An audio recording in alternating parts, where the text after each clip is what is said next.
What's up, guys? Doing another Chat to Rockstar Star Realms educational video. I know it's been a while. A new player joined the Facebook chat, and we played a game. She was try to progress past level 5, and I thought we played a good game with a lot of educational parts to it. So, what the hell? Thought I'd made a video, try to help her out a little more, give her some tips, stuff that I think will try to get her past level 5. So yeah, and welcome to the community. So, here we go.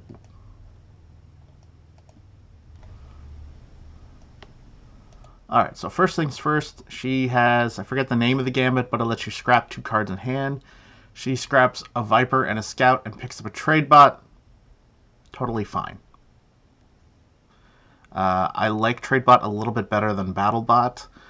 Trade Bot gives you the ability to scrap in hand or in discard pile, and I think that's actually a little bit better than Battle Bot, especially in the early part of the game. That being said, I would like Battle Bot in the early mid game, like after your first cycle. I'd like Battle Bot better because it'll deal more damage and it scraps in hand, and very often you end up having shitty cards in your hand that you want to get rid of, and you often have more red cards in hand too that allow you to combo and get that extra damage. Tradebot becomes a bad card in your deck pretty fast, especially if you have more than one red. But I like the play here. Alrighty. And it's also good too because you're getting the 2 scraps immediately and picking up a scrapper, which is good. It'll make your deck really efficient. So an argument could be made to hold off and then maybe buy BattleBot and TradeBot and then double scrap on the next turn, since there are some cheap yellows and stuff, but I think this play is fine. I see nothing wrong with it.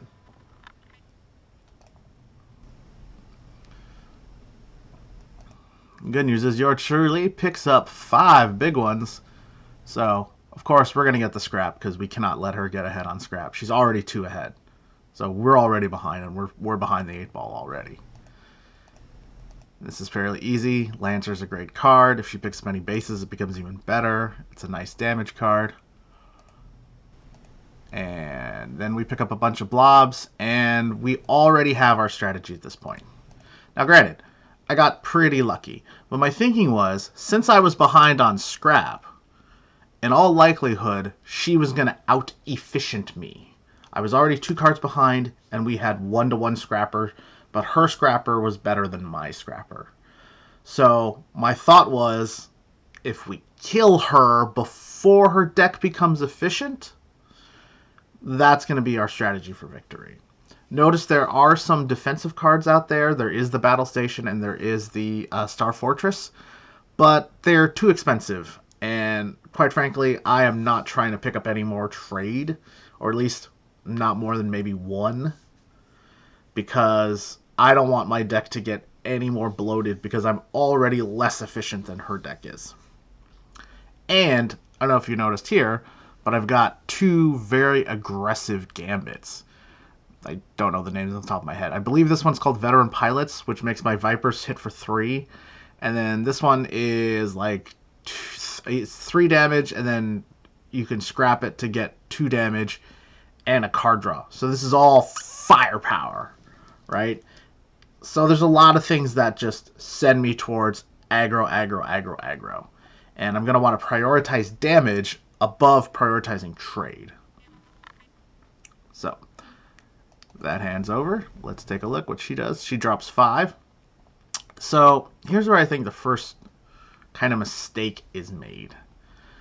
Because I'm clearly prioritizing damage, she needs to do one of 2 things. This is a decision point already.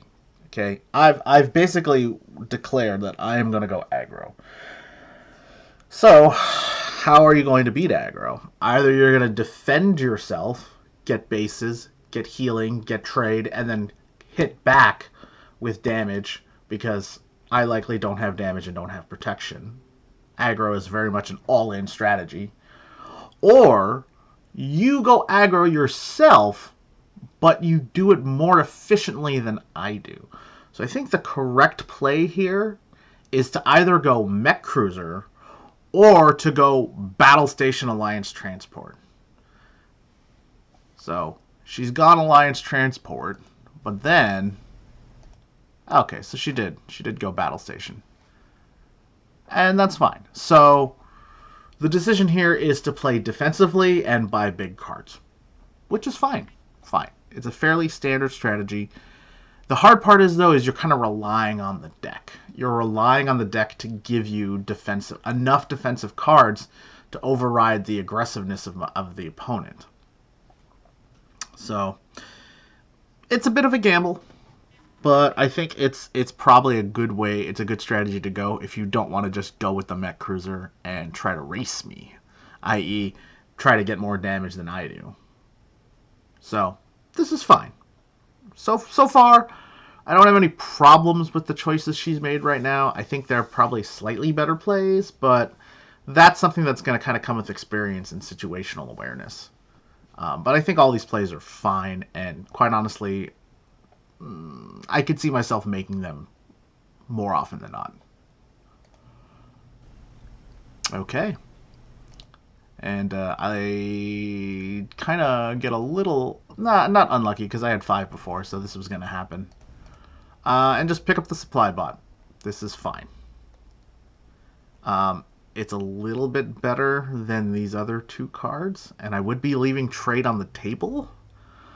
Although, in hindsight, I kind of think Patrol Bot's probably better just because I can get the 4 damage whenever I want. And again, since I am trying to go aggro, Supply Bot doesn't really help that strategy, but it does give me scrap, automatic scrap in hand and discard piles. So there's arguments either way. I actually think Patrol Bot's probably the way to go here, since I've decided on an aggressive strategy. But good news is I also get to bang away for 6 too, which is nice. Okay. So here's where I think there is a bit of a mistake being made here. Because she's already ahead on scrap, Patrol Bot, Repair Bot is going to be huge for her deck. It's going to get her deck really, really efficient, and it's going to out-efficient me. Because that should be her goal, right? Protect the face, get really efficient, and then beat me down over, several turns. So buying the Freighter here actually makes her deck, longer. Take longer. Because you have to draw the Freighter, then you have to put the big card that you buy in your deck, then you have to draw the big card. Since I'm already going aggro, I'm shortening the game. My goal is to shorten the game. Her goal should be to elongate the game. And Freighter doesn't actually elongate the game in the way that you would want to. If she could have picked up another base, that would have been great. But because that base is not there, then you should prioritize efficiency. And in this case, Repair Bot, Patrol Bot would have been much more efficient and much better for her deck. Plus, Repair Bot you can always scrap for damage. Patrol Bot deals 4 damage and scraps with an ally, and you've got a red base out there.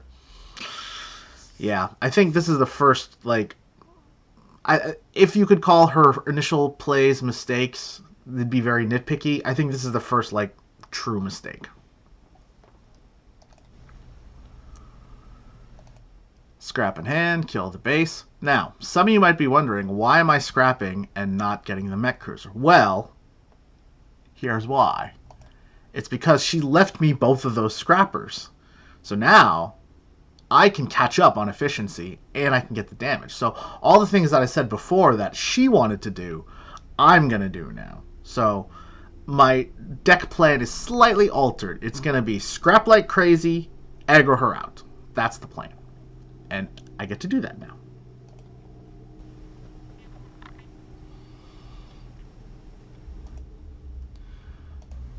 Okay, this is all fine. Scrap, scrap, scrap. Pick up the Merc Battle Cruiser. It's a really good card. I personally love it. An argument could be made to scrap this to get a scout to then get the Star Fortress. Another argument could be made to get the mech cruiser, which would have given her more scraps. And seeing as how I'm starting to scrap really hard, her picking up a second scrapper is pretty good. But I think the Merc Battlecruiser is a fantastic card. It's going to work really well with the rest of her deck. And she needs to start acquiring damage now, because I've clearly signaled that I'm going aggro, and since she's decided to forego getting the Command Center, which would have protected her face a little bit more, or getting the Star Fortress would have protected her face, getting the Merc Battlecruiser is a good play. But I do think what's happening here is she's not really following a clear plan. Like, her plan, I thought, was to be more efficient and to get bases and to defend until she can turn the game around. So, while I do love the Merc Battlecruiser in a vacuum, it's arguable that a better play would have been to pick up the Star Fortress and protect your face, draw some cards, become more efficient, use your scrappers to scrap down, or get the Merc Cruiser, deal 6 damage, get extra scraps. It's hard to say at this point. I think a lot of these plays are of similar value, and while I think the Merc Cruiser is a fine decision, I think Merc Cruiser or Star Fortress would have been slightly better choices, but I don't think it's a huge mistake either way. But the problem is like these 1% choices start to add up. If you argue the first 2 choices she made were like minus 1%, and this is minus 1%, and then she made a mistake after that, and that'd be like minus 3%, you're already at minus 6%. Now your odds are getting worse, and none of those numbers are exact. It's not like I know exactly how much of a percentage point it affects her win percentage. I'm just saying these little mistakes, little awkward decisions start to add up. But I think the main mistake that's being made here is just not really having a clear plan and not sort of knowing how you're trying to win the game. Like, what is your win condition? How are you going to win the game? What is your plan for the game? So, let's move on. Okay, this one's fairly simple here. We're going to scrap the Viper. Now, I know I said I prioritize damage, but what I'm doing by scrapping the Viper is I'm going to pick up the Patrol Bot, and I'm trading 3 damage for 4 damage, and the ability to scrap. So I'm okay with that. Even though I have Veteran Pilots, I think this is actually the better play.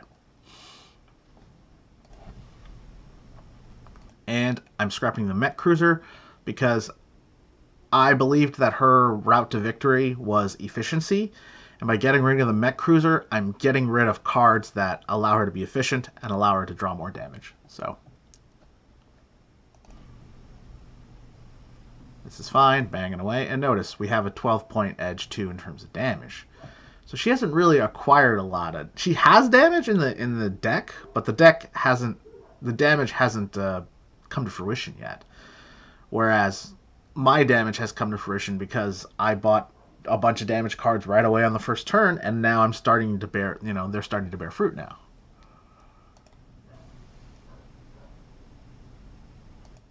And these are fine purchases. Corvette is fine. I think I would have preferred Lancer, but it's card draw and it combos with your yellows. This is fine too. It combos with your blues. So, okay, you know what? She's starting to get some damage, which is fine. But again, what's the plan? Are you trying to kill me, or are you trying to defend against me? So Command Center would have been better for defense. Lancer Ram would have been arguably better for attack. I'm fine with the purchasing of the cutter, the patrol cutter.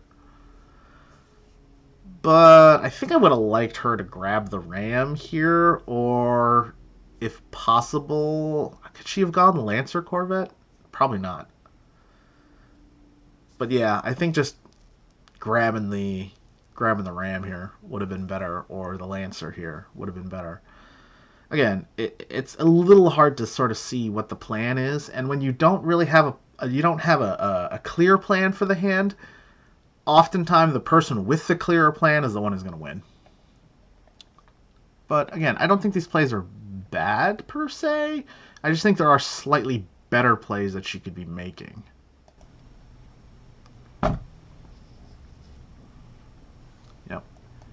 So there I am. I get rid of the protection card, and I get rid of the scrap card. I don't think she has enough trade to get Star Fortress, but even if she does, my guess is at this point it's probably going to be too late for her to actually utilize it. So I'm going to get all that, and then I pick up the Ram, because Ram is sexy and I have a lot of blobs in my deck. So you see what I mean? Like, I'm being given opportunities to get damage and further my plan because my opponent is not taking those away from me. That's what's called hate buying, where you buy a card because it doesn't necessarily help your deck, but it could greatly help your opponent's deck, and so it's better for you to have it than for them to have it. And so leaving me the Ram was really, it's kind of unlucky, but it's also like, it's a strategy choice that you have to make.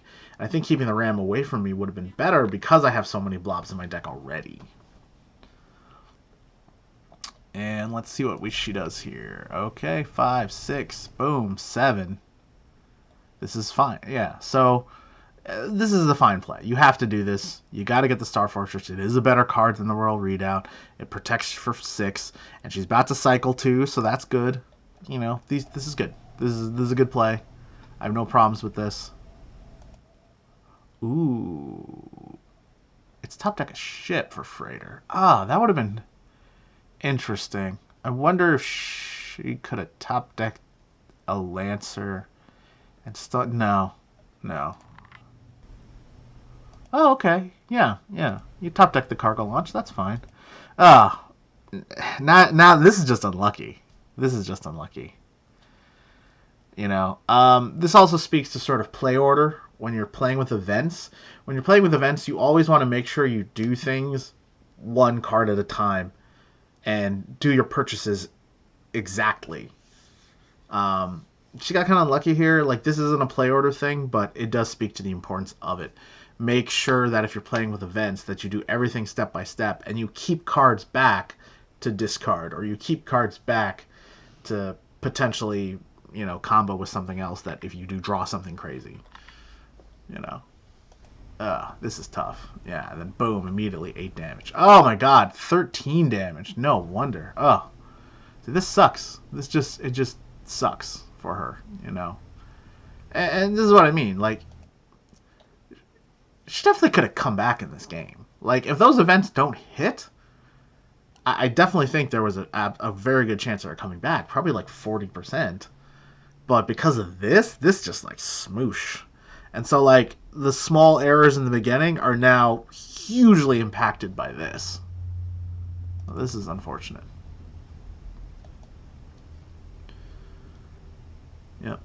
Yep. Explorer. Weird. Why did that Explorer go to her discard pile? I thought it would go in her hand. Huh. Okay.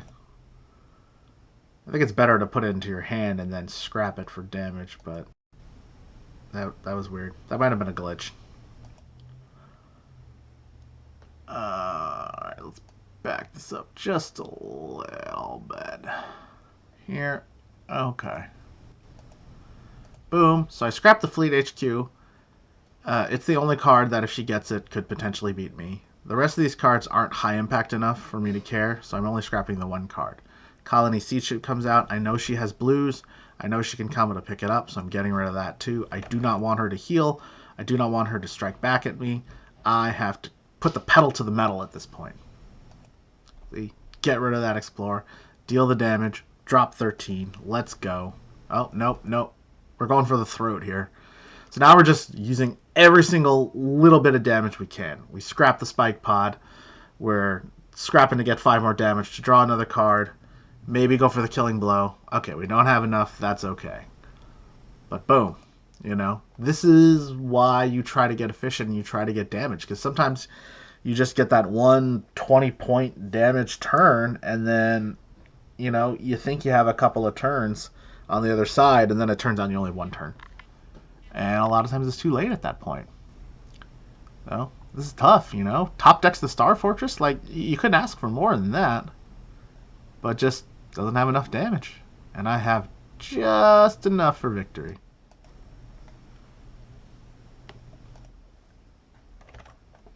And that's it. This it's a good game. And it's one of those things where, like, I wouldn't say that she made any major errors aside from the freighter. But you could argue that there were slightly better plays and slightly better plays.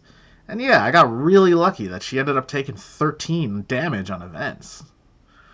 And that's what's tough is if you get a little unlucky, but you've also made slight errors on the way up, you can't afford to get unlucky then.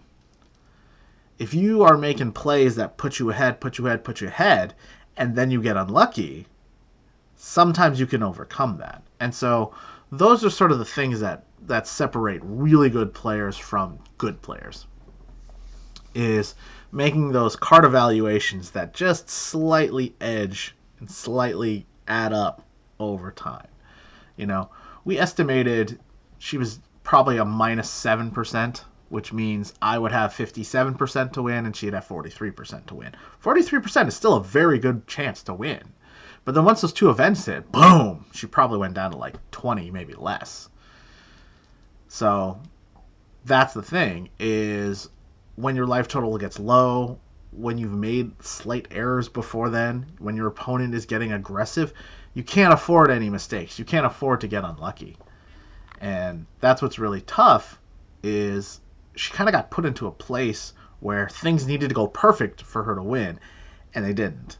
And this is what happens when you play a lot of games, is you'll find that a lot of the time the luck evens out. You know, sometimes your opponent will get lucky and pick up Brain World on turn 1 and you'll just lose, and that'll happen. But if you're playing really well, over time your skill is going to show, and that's how you get yourself up into the 55, 60s win percentage. I myself right now, 57%, yeah, I think. Maybe 56. Hard to say. But I was skating at 50% for a long time, and less than 50% for a long time. I was on the app before they even had the percentages there. So that just goes to show how long I've been in the game. But yeah, you know, you always want to be thinking, and especially as you play more games, is to never play by rote. You always want to play your opponent. You always want to be thinking, what are they doing? How do I beat that? And then what am I doing? And how do I keep them from beating the thing that I'm doing? Whatever it is. So I hope this helps. Thank you so much, guys. Appreciate it. Rockstar, see y'all later.